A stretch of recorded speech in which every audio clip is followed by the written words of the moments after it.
ناظرین، ہمارے یہ بچے جنازے کی نماز کی عملی مشق کر رہے ہیں کہ جنازے کی نماز کس طرح پڑھی جاتی ہے،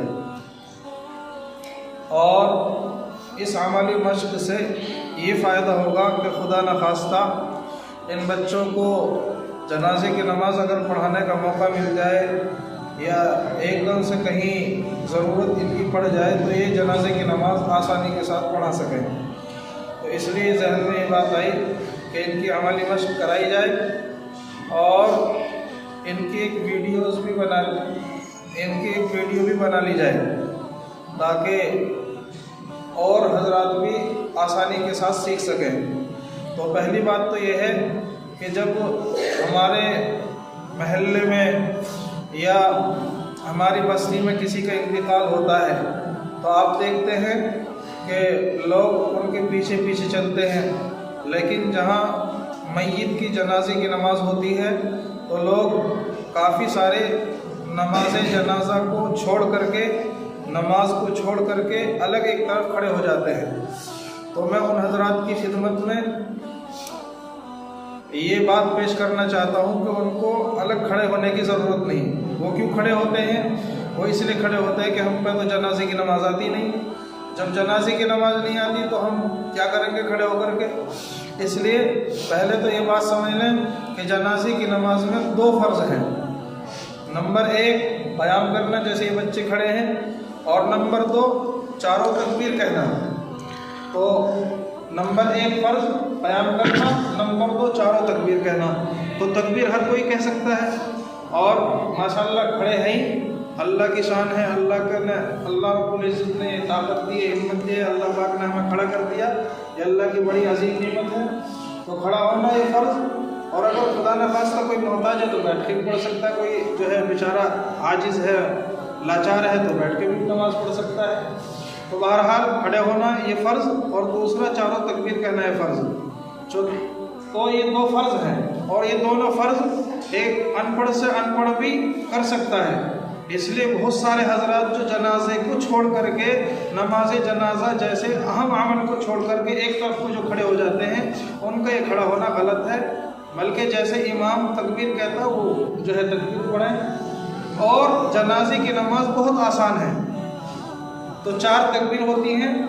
پہلی تکبیر ہونے کے بعد ثنا پڑھی جاتی ہے، اور ثنا وہی جو نمازوں میں پڑھتے ہیں اسی پڑھ لیں، سبحانک اللہم وبحمدک وتبارک اسمک وتعالی جدک ولا الہ غیرک، یہ ثنا پڑھ لی پہلی تکبیر کے بعد۔ دوسری تکبیر کے بعد درود شریف پڑھ لیا جاتا ہے، اور درود شریف جو نماز میں پڑھتے ہیں وہی درود شریف پڑھ لیں، اور اس کے بعد پھر ایک تکبیر اور ہوتی ہے، تیسری تکبیر، اور اس کے بعد ایک دعا ہوتی ہے، اسے جو ہے بالغ مرد، اگر جنازہ بالغ مرد کا یا بالغ عورت کا ہو تو اس کے لیے جو ہے اللہم اغفر لحینا و میتنا و شاہدینا ہے، اور اگر بالغ مرد کا یا بالغ عورت کا نہ ہو کر کے بلکہ نابالغ لڑکے کا ہے تو اس کے لیے وہ دعا اللہم اجعلہ لنا فرطا، اور اگر نابالغ لڑکی کا ہے تو اللہم اجعلھا لنا فرطا۔ یہ دعا سب کچھ آپ حضرات کے سامنے ہوگی۔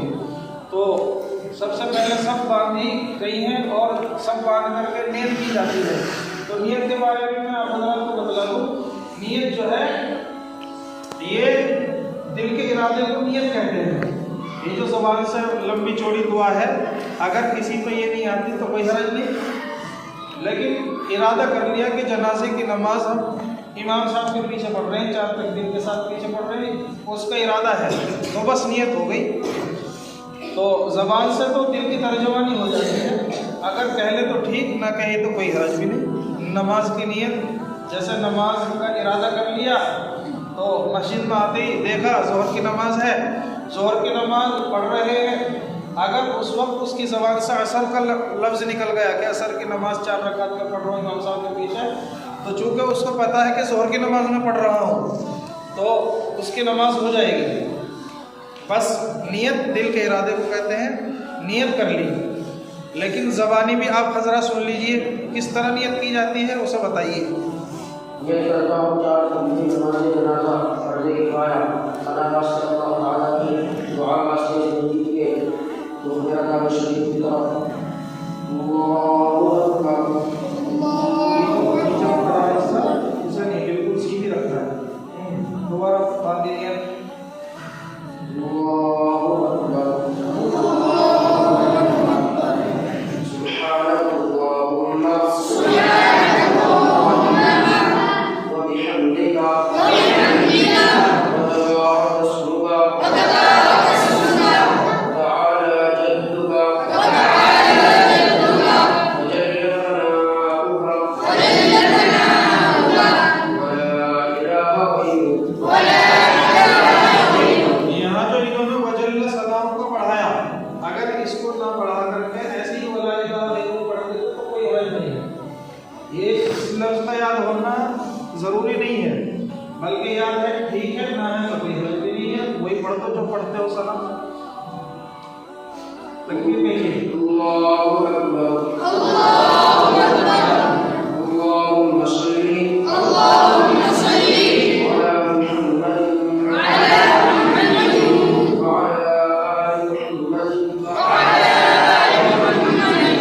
وعلى آل محمد وعلى آل محمد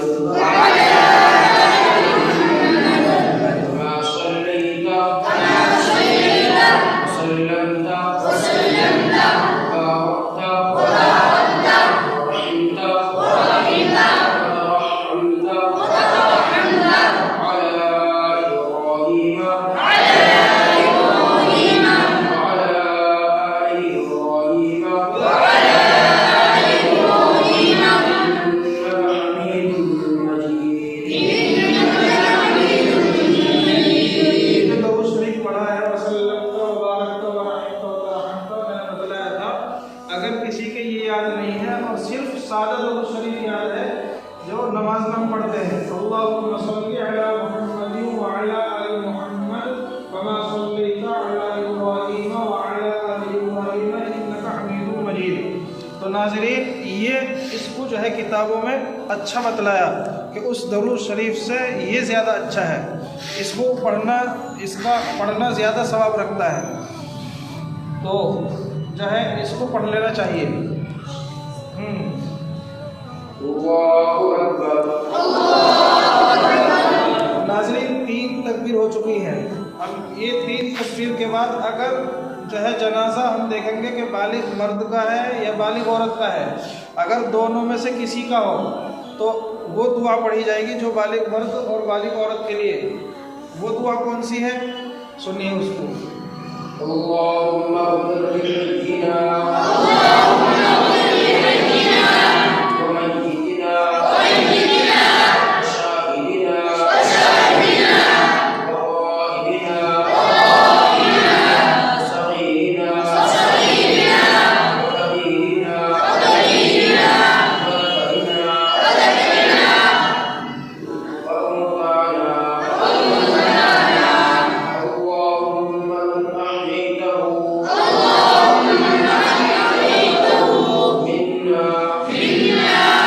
فتوفه على الإسلام. اللهم من أحييته اللهم من أحييته منا فتوفه على الإسلام. ومن توفيته منا فتوفه على الإيمان.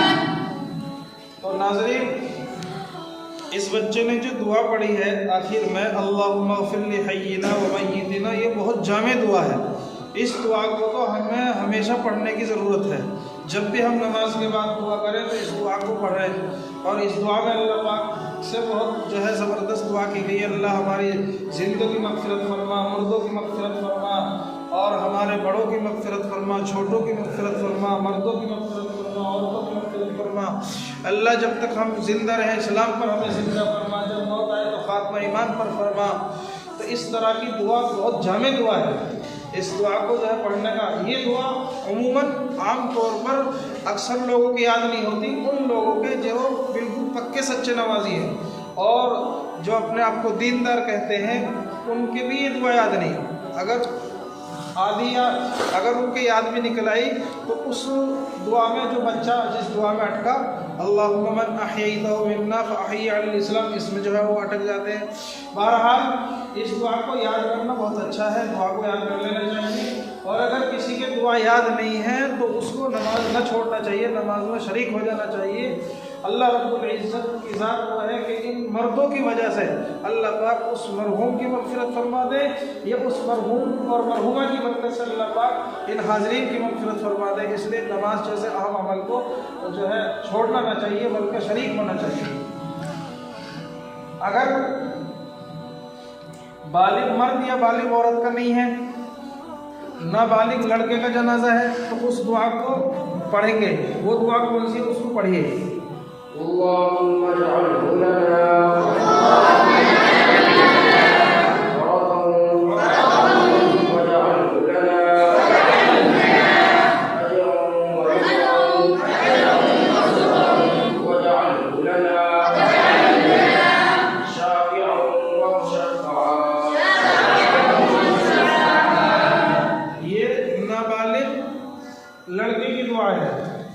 نابالغ لڑکی کی دعا سنائیے.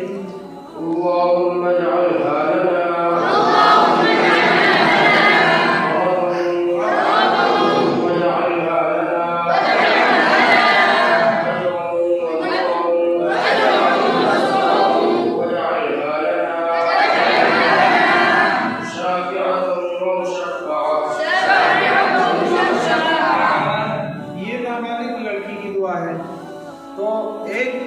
گزارش یہ بھی ہے کہ نماز جنازہ پڑھانے والا، اگر نماز جنازہ پڑھانے والا موجود ہے اور وہاں کفن میں لپٹا ہوا کوئی بچہ ہے تو سب سے پہلے پڑھانے والا، کبھی ایسا بھی ہوتا ہے کہ وہ بھول جاتا ہے، تو سب سے پہلے یہ توجہ ہونی چاہیے کہ پڑھانے والے کو جو ہے جلدی سے معلوم کر لینا چاہیے کہ یہ بچہ ہے بچی ہے.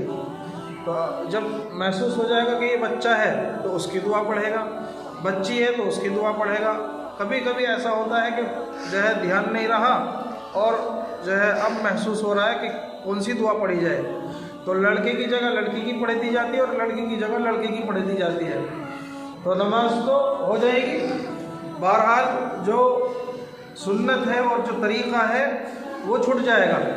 اس لیے جو ہے ہمیں توجہ کی ضرورت ہے، پڑھانے والوں کو بھی پڑھنے والوں کو بھی. تو میری گزارش اور عرض یہ ہے کہ یہ جو ایک طرف جو ہے الگ ہو جاتے ہیں اور بہت سارے نماز جنازہ میں شریک نہیں ہو پاتے، ان سے جو ہے میری عاجزانہ درخواست ہے کہ وہ نماز جنازہ جیسے اہم عمل کو نہ چھوڑیں. تمہاری اکثریت کو دیکھ کر اللہ پاک کو رحم آ جائے، ترس آ جائے اور اس کی اللہ پاک مغفرت فرما دے، اور تمہارے کثیر تعداد کو دیکھ کر اس مرحوم جو یا مرحومہ ہے، اس نیک مرحوم یا مرحومہ کی وجہ سے تم سب کی مغفرت فرما دے. یہ اللہ پاک ہی جانتے ہیں کون جو ہے نیک ہے کون بد ہے. اس لیے جو ہے عاجزانہ درخواست ہے کہ نماز جیسے اہم عمل کو نہ چھوڑیں. یہ تو ہے پکی سچی بات ہے کہ اگر نماز جنازہ میں پورے محلے میں 4 آدمی نماز پڑھ لیں تو نماز ہو جائے گی، پورے محلے کی طرف سے جو ہے فرض ہے وہ کفایت کر جائے گا. لیکن اگر ہم سارے کے سارے شریک ہو جائیں گے اور جتنے رشتہ دار ہیں وہ سارے کے سارے شریک ہو جائیں گے، ایک طرف نہ ہو کر کے وہ نماز میں جو ہے صف باندھ کر کھڑے ہو جائیں گے اور اللہ رب العزت سے دعا کریں گے. جیسی بھی اگر یہ دعا نہ آتی ہو اللہم اغفر لی حینا، کوئی دوسری دعا آتی ہو سب پڑھ لینا. بہرحال نماز جنازہ میں اگر ہم شریک ہیں اور نماز جنازہ کی مٹی میں ہم شریک ہیں تو پھر جو ہے ہم اس عمل کو نہ چھوڑیں. سمجھ رہے ہیں؟ تو نماز ادا کرنا اور نماز کا سیکھنا آپ اس ویڈیو سے بھی سیکھ سکتے ہیں. نماز کے کچھ متعلق، نماز جنازہ کے کچھ متعلق مسائل ہیں 2-3، وہ بھی آپ ان کو سن کر عمل میں لا سکتے ہیں. بہرحال نماز جنازہ کو ہم سیکھیں اور نماز جنازہ کو نہ چھوڑیں، اس کا بڑا ثواب ہے. حدیث میں آیا کہ جو نماز جنازہ میں کوئی آدمی شریک ہوتا ہے تو اللہ پاک اس کو 1 قیراط کے برابر ثواب دیتے ہیں. اور 1 قیراط کتنا؟ ایک بڑے پہاڑ کے برابر. بڑے پہاڑ، کتنا بڑا پہاڑ اللہ پاک جو ہے اس کا ثواب، اس کا اجر جو ہے اس کا وزن کتنا ہوگا، اتنا جو ہے بھاری بھرکم پہاڑ کے برابر اللہ پاک اجر دیں گے، تو اللہ پاک ہی جانتے ہیں۔ اور جو نماز جنازہ کے ساتھ ساتھ مٹی میں بھی شریک رہا تو 2 قیرات کے برابر اجر دیں گے۔ 2 قیرات، 2 بڑے پہاڑ، تو کتنا بڑا اجر ہو گیا۔ اس لیے ہم اس عمل کو نہ چھوڑیں۔ اللہ پاک مجھے اور آپ کو سب کو عمل کی توفیق نصیب فرمائے، اور نماز جنازہ میں خوب شریک ہونے کی، شرکت کرنے کی توفیق نصیب فرمائے، نماز جنازہ کو سیکھ کر پڑھنے کی توفیق نصیب فرمائے۔ اب جو ہے آخری تکبیر ہے، آخری تکبیر کہیں گے اور پھر اس کے بعد یہ سلام پھیر دیں گے۔ جی کہیے آخری تکبیر۔ اللہ اکبر۔